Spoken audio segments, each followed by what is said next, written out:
Bah, en tout cas, je suis super contente de rencontrer les collègues d'Arnaud. Voilà. Parce que c'est vrai qu'il me parle pas du tout de ce qui se passe dans son travail. T'as vu la tête qu'il a fait là? Ah non, il dit rien. Ouais, parce que verbaliser ses émotions pour Arnaud, c'est très compliqué. Voilà, je tenais à te le dire. Bah, Minou, c'est ta collègue, voilà. Ça me paraît normal de lui exposer la situation. Au niveau de ses sentiments, c'est vrai qu'Arnaud est sec comme un string sur une corde à linge. Ouais. Il n'y a rien qui sort. Et ça, c'est parce qu'Arnaud a été abandonné en fait par son père quand il avait 5 ans. Voilà. Il faut le dire, chaton, faut arrêter d'en avoir honte. Non. Non, parce qu'Arnaud a tendance à tout verrouiller, tout garder, et puis un jour ça va péter, alors là, bon pays, hein. Ah, il y aura du dégât. Ah ouais. Et du coup, on est sur un complexe d'Oedipe assez sévère. Oedipe, en gros, c'est tuer son père pour se taper sa mère. Non, Arnaud se tape pas sa mère, non. T'imagines? Non, c'est juste que sa relation avec sa mère est très fusionnelle depuis le départ du père, voilà. Donc pour moi, c'est très dur de m'insérer, d'exister. J'ai du mal, quoi. Et je sais pas si tu l'as remarqué, mais Arnaud cherche toujours un coupable dans les situations conflictuelles. Tu l'as remarqué? Qu'est-ce que je disais? Même au bureau. Il ne se remet jamais en question. Le syndrome de la victime, bien sûr. C'est pas moi, c'est les autres. Ah, tu vois, grillé. Oh bah Minou, pourquoi tu t'en vas? Oh, il est vexé. Ça y est. Oh là là. Ouin, ouin. Voilà. Vexation systématique quand un sujet sensible est abordé. Alors là, on est en plein dedans avec Arnaud. Oh! Mais t'inquiète pas, il va revenir parce que bon, il a quand même un gros trouble de l'anxiété de séparation. Donc, je suis un peu sa bouée, quoi, tu vois. Je suis sa Laure Manodou. Ah, il s'accroche. Mais je le lâcherai pas, hein. Je t'aime, Minou! Ah, regarde, il est au centre de l'attention. Il va péter un câble. Ah, il veut se foutre la tête dans le sol, là. Il supporte pas, ouais. Camille, je vais être très claire. C'est pas à vous de faire une thérapie, Camille. C'est à tous les connards de votre entourage. Toutes ces personnes toxiques qui gravitent autour de vous et qui vous prennent pour un paillasson, Camille. Tous ces suceurs d'énergie qui vous ont aspiré toute votre bienveillance, votre positivité et qui vous font croire que c'est vous le problème. Parce que non, Camille, c'est pas un souci d'être trop sympa, trop bienveillante, trop gentille. Non. Par contre, quand on est trop méchant, trop égocentrique, trop égoïste, eh ben ça c'est un problème. Et c'est ces gens-là qui ont besoin d'une thérapie, Camille. Mais vous allez bien, Camille. Sylvain, votre DRH, qui vous a dit hier que vous étiez une godiche sans cervelle et qui vous a vu foncer aux toilettes en larmes. Eh ben, est-ce que Sylvain, il fait une thérapie, Camille? Non, Camille. Sylvain, il vous a craché son venin en pleine poire, il a pris son déca-noisette et il est reparti bosser. Et en plus, il a rajouté que vous n'aviez pas d'humour, Camille. Eh ben, Sylvain, il est malade, Camille. Sylvain, il a besoin d'une psychanalyse longue et coûteuse. Mais pas vous, Camille. Vous allez sortir de mon cabinet, vous allez appeler les gens que vous aimez, qui vous aiment sincèrement, et vous allez vous faire un dîner réconfortant comme un poulet puré. Et vous allez, comme dit Maître Gims, vivre votre best life. Et demain, quand vous irez voir Sylvain, vous allez lui donner ma carte. Parce que moi, j'aide les Sylvains. Je n'aide pas les Camille. Ok. Excuse-moi, t'as dit quoi, là? Ta mère vient de mourir. Non, ça, ta mère vient de mourir, ok. Mais après, elle est morte de quoi? D'un infratus? Meuf, c'est un infarctus. Il y a un C avant le T. Non, mais infratus. Sinon, tu dis arrêt cardiaque, tu te fais pas chier. Mais dis pas infratus, meuf. Infratus. Infarctus. T'entends le C ou pas? Tu viens de te faire larguer? Non. Non, pardon, si, tu viens de te faire larguer, pardon, non, je te contredis pas, c'est juste, j'aime pas l'expression larguer. Se faire larguer. En fait, non, tu largues les amarres, c'est un terme nautique, en fait. Toi, tu t'es fait quitter comme une grosse merde, oui. Mais tu t'es pas fait larguer. T'as envie de te foutre en l'air? La drama queen, quoi, ça va, c'est bon, tu vas survivre.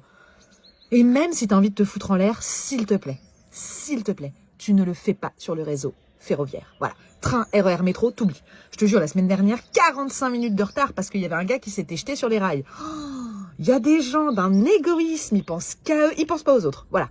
Moi, je suis arrivée en retard à mon taf, c'était l'enfer. Je te jure.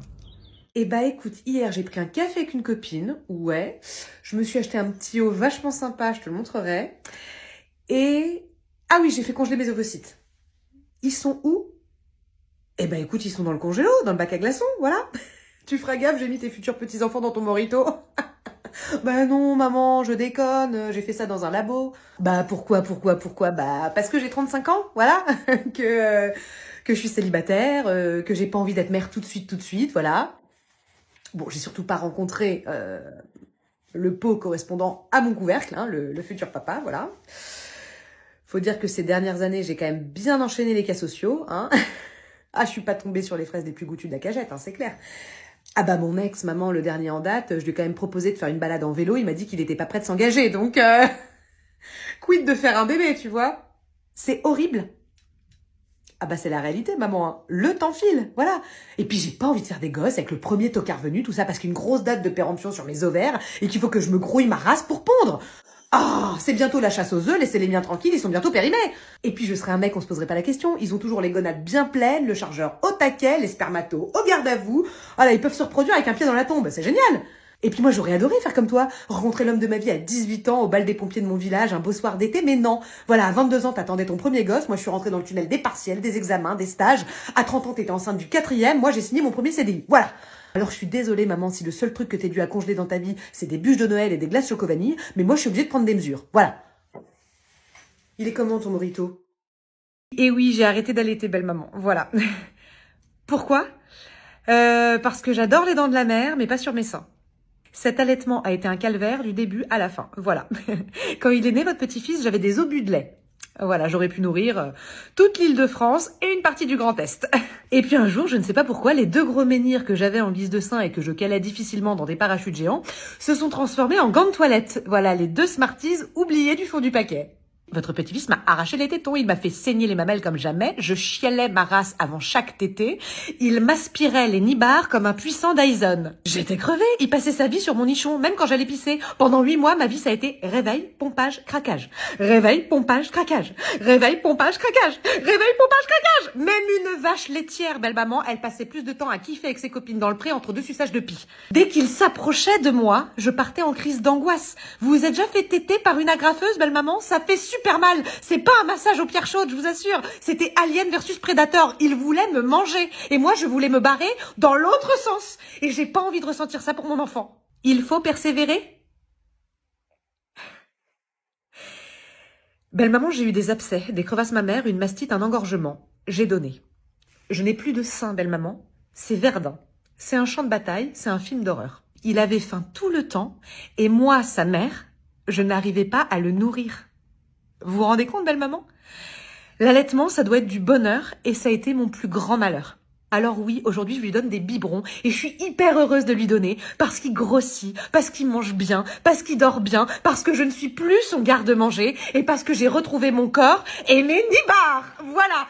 Donc maintenant, tout se passe bien, on arrête de nous faire culpabiliser, on est heureux et on nous fout la paix. Merci.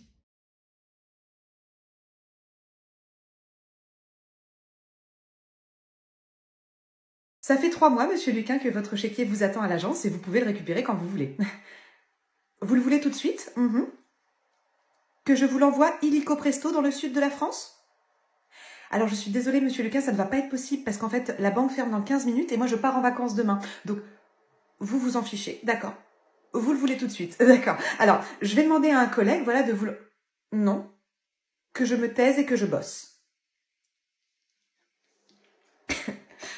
Monsieur Luquin, comme vous ne comprenez pas le « je suis désolée monsieur, c'est impossible », je vais tenter une autre approche, voilà, qui est un petit peu nouvelle.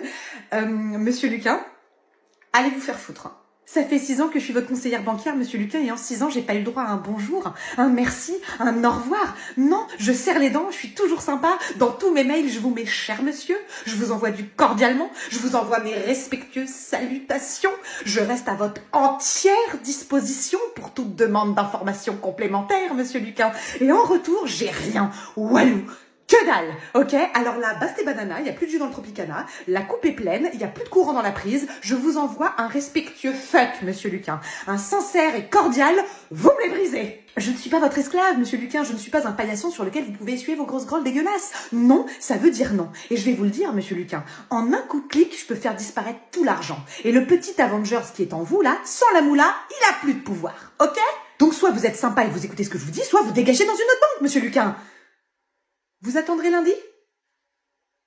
Parfait, monsieur Luquin. C'est noté. Je prends note.